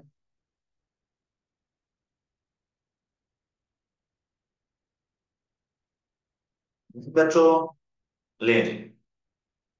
अब एक दो क्वेश्चंस और डिस्कस कर लें हम लोग जरा जल्दी जल्दी में, ताकि मैं आप लोग को दो क्वेश्चंस करने के लिए दूं और आप करके ना आए।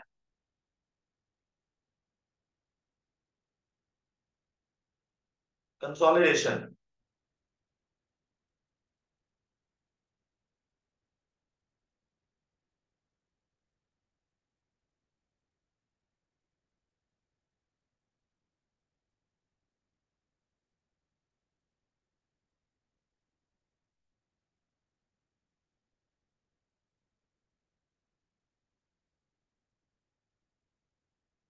जी मेरे बच्चों, ये ना एक क्वेश्चन आ गया आप लोगों के पास, सितंबर 2021, ऑटम 2021 गाइस। एक पेपर कंसोलिडेशन का क्वेश्चन, सफावी लिमिटेड के नाम से क्वेश्चन है। तो I will quickly debrief this question in 5 to 10 minutes. Balance sheet का क्वेश्चन है, ऑब्वियसली आप कोई भी इनकम स्टेटमेंट का क्वेश्चन उठा के देख कर लें यार, आप कर सकते हैं। बेसिक आप लोगों की अंडरस्टैंडिंग बहुत अच्छी है।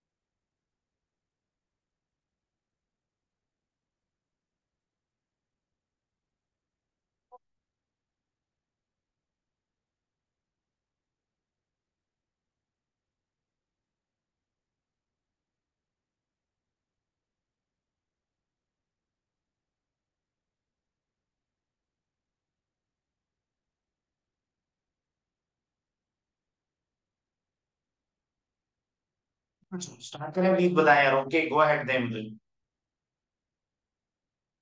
चलो, अब आ जाओ यार बच्चों।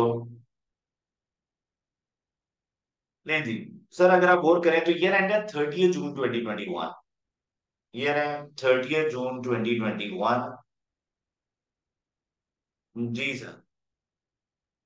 आपके पास है जी दो कंपनीज के अकाउंट्स गिवन है, सब कुछ लिखा हुआ है। इन्वेस्टमेंट्स इन अनबारा लिमिटेड एट कॉस्ट मेंशन है ये। इसके अलावा पार वैल्यू 10 चल रही है। टोटल नंबर ऑफ शेयर्स जो सब्सिडरी के हैं वो 100 है। नंबर ऑफ शेयर्स मिलियंस में। फर्स्ट एडजस्टमेंट में वो कह रहे हैं जी, सीधी सीधी कहानी है, कोई कहानी टेंशन नहीं है। सर एक कंसिडरेशन गिवन है एक्सचेंज ऑफ शेयर्स की, और रिटेन अर्निंग्स गिवन है, एंड दैट्स इट। और सब्सिडरी की और पेरेंट की शेयर प्राइस भी गिवन है। मुझे बताएं सब्सिडरी की शेयर प्राइस क्यों गिवन होती है? ताकि आप फेयर वैल्यू ऑफ एनसीए निकाल सकें।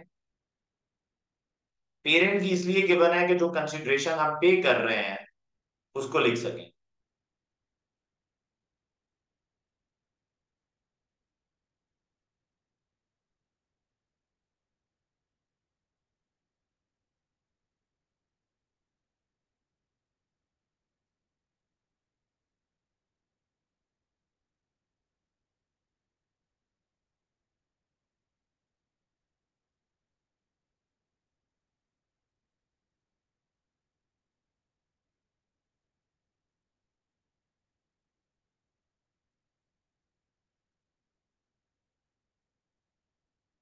जी सर।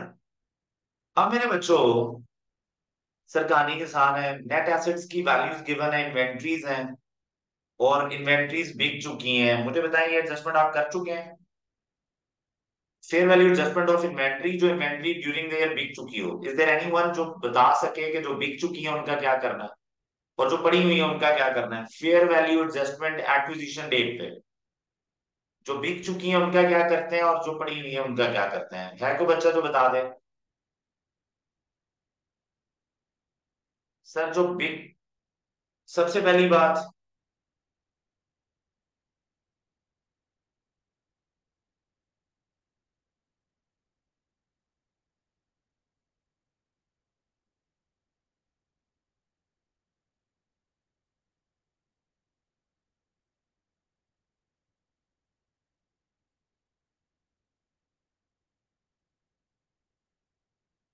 जी सर, इन्वेंट्री क्या करते हैं ना, कल था, मैं ये एंट्री बनवा रहा हूँ। Inventories were carried at 240 million and had a fair value of 340। 100 पूरे का 100 का गेन था। फेयर वैल्यू एडजस्टमेंट है, इंट्रा ग्रुप सेल नहीं है। 60% of the sold during the year to 30 June 2021। वो कह रहा है कि 60% आपने बेच दी है। तो बच्चों जो नहीं बिकी वो इन्वेंट्री डेबिट हो सकती है, क्रेडिट गेन हो सकता है, और ये गेन गुडविल में जा सकता है। कितनी नहीं बिकी, 40%, तो 40 के साथ एंट्री बना लें। ये लेंगे। अब मुझे बताया क्या करना है मैंने। 240 का 100 का लेने हैं 60% जो बिक चुकी है।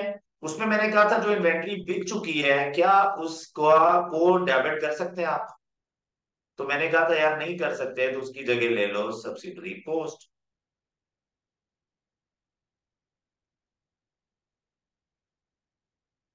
सब्सिडरी पोस्ट 60 है।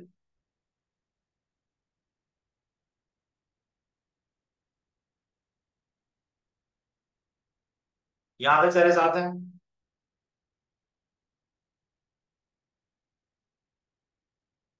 Is that okay. आगे मेरे बच्चों, land with the carrying value with was carried in at nil value and had a fair value 50 million. The land was allotted unconditionally to KL by the government free of cost in 2018 when its fair value was rupees 40। हाँ बच्चों, नील उनके पास क्या है जी, जरा देख लें। उनके पास एक लैंड है जो जीरो की लिखी हुई है। तो मैंने बताया जीरो की लिखी हुई है और उसकी अगर फेयर वैल्यू 50 है तो आप तो लिखेंगे ना। वो कह रहा है कि लिखी इसलिए नहीं थी कि फ्री ऑफ कॉस्ट मिली थी, तो दो ऑप्शन देता ना H20 आपको, या तो फेयर वैल्यू पे लिख लो या जो कॉस्ट पे किया। तो इसने कॉस्ट पे कोई की नहीं की थी तो इसलिए जीरो की लिखी हुई है। तो यार 50 पे ले जाए, आपने तो फेयर वैल्यू पे रिकॉर्ड करनी है ना इसको।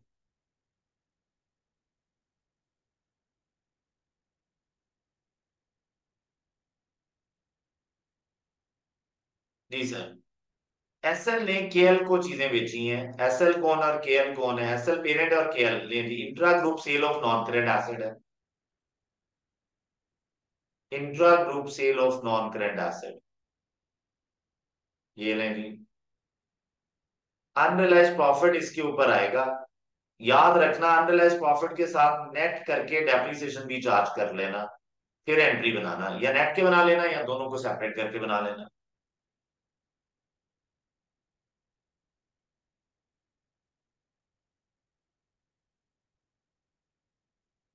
अब जी, टेम्परेरी एडवर्स इकोनॉमिक कंडीशंस की वजह से impairment test carried out indicated goodwill has been impaired। लेकिन इंपेयरमेंट लॉस खुद दिया हुआ है। Impairment loss to goodwill entry होती है, और अगर फुल गुडविल हुई तो इसको दो हिस्सों में बांट देना, पेरेंट और एनसीए में। और पार्शियल गुडविल हुई तो आपको पता है सारा पेरेंट को चला जाएगा।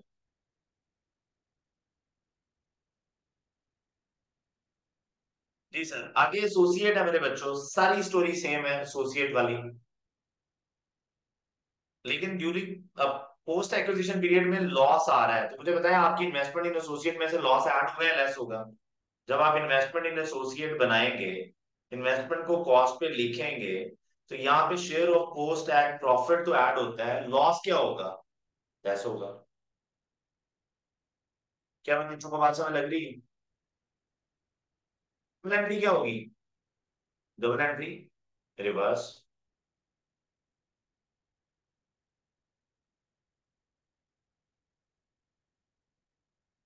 जी सर। आगे।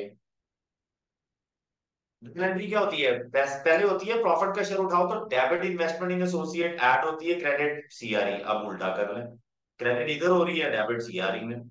शेयर ऑफ लॉस है भाई, लेस करेंगे। अदर कॉम्प्रिहेंसिव इनकम का भी हिस्सा उठाएंगे, पैट का भी उठाते हैं, अदर कॉम्प्रिहेंसिव इनकम का भी। नहीं जी, ये दोबारा अनरियलाइज प्रॉफिट है, लेकिन अनरियलाइज प्रॉफिट और नॉन करेंट एसेट आ रहा है अगेन, लेकिन विद एसोसिएट आ रहा है। अब आप लोग तो चैंपियन हो एंट्री बनाने के, हर क्वेश्चन में आ रहा है। लेकिन इन्वेस्टमेंट इन एसोसिएट पे भी इम्पेयरमेंट लॉस है, तो debit investment impairment loss credit investment in associate. तो ये आपने डबल एंट्री बनानी है, और ये सारा का सारा सीआरई में ले जाना है। एनसीआई को non controlling interest fair value पे, और फेयर वैल्यू कैलकुलेट करनी है आपने ऊपर फेयर प्राइस गिवन।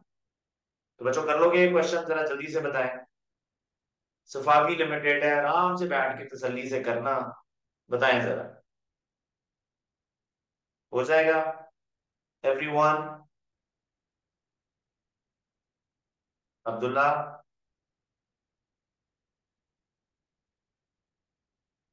हमजा। तो यार आई एम सेइंग कि कोई भी क्वेश्चन आप लोग कर सकते हैं बैठ के, उठाएं कोई भी क्वेश्चन कर लें, हल्का फुल्का प्रॉब्लम होगा। बाकी आप you are good to go now.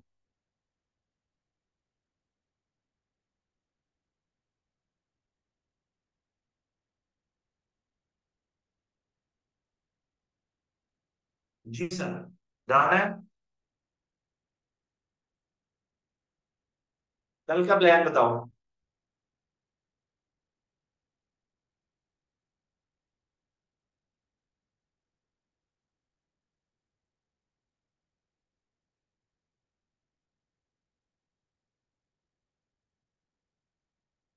जी बच्चों, कल का कंसोलिडेशन के क्वेश्चंस करा दूं एक दो और, या आगे बढ़े?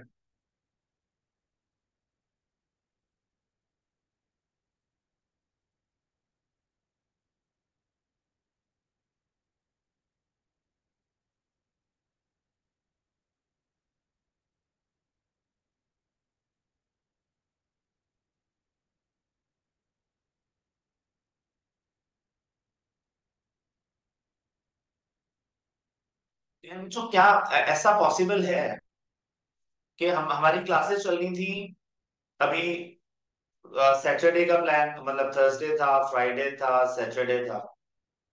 वुड इट बी पॉसिबल कि आप इन 3 दिनों में बैठ के अपनी कंसोलिडेशन और कोई और टॉपिक रिवाइज कर लें, और हम रिज्यूम करें क्लासेस फ्रॉम मंडे? क्या ये पॉसिबल है? मंडे से रिज्यूम कर लें।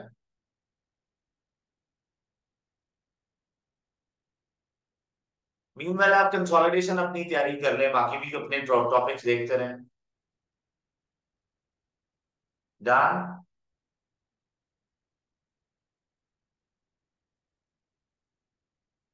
चलिए, मैं आप लोगों को ग्रुप में मैसेज करवा दूंगा, ठीक है, कि क्या प्लान है देखते हैं। अगर एक दो दिन और करनी हुई तो कर लेंगे। तो ये सर स्टोरी है आप लोगों की। इंशाल्लाह मुलाकात होती है या तो कल या फिर मंडे वाले दिन। ठीक है। जी, यस्टरडे वाला लेक्चर मैंने अपलोड कर दिया यार, जहाँ पे मैं पिछले लिंक शेयर कर रहा था ना, वहीं पे मैंने अपलोड कर दिया, उसी यूट्यूब पे, मेरे यूट्यूब पे पड़ा हुआ चैनल पे। ये वाला भी मैं अपलोड करा देता हूँ। डन है? नहीं guys, thank you so much. Wish you best luck. Consolidation को बैठो, बड़े आराम से रिवाइज करो अपनी अपनी कंसोलिडेशन। एक रात बैठो और 12 घंटे बैठ के सिर्फ कंसोलिडेशन करो। 20 मार्क्स हैं गाइस, 20 मार्क्स। तो आप देखते हैं यार, प्रॉमिस नहीं है, but I try my best कि मैं करवा दूं। ठीक है मेरा भाई? ओके। चले, thank you so much guys. आज के लिए इतना ही था। अल्लाह हाफिज। लो जी, आईफीएस 15 की बहुत फरमाइश आ रही है, देखते हैं गाइस, देखते हैं। अल्लाह हाफिज।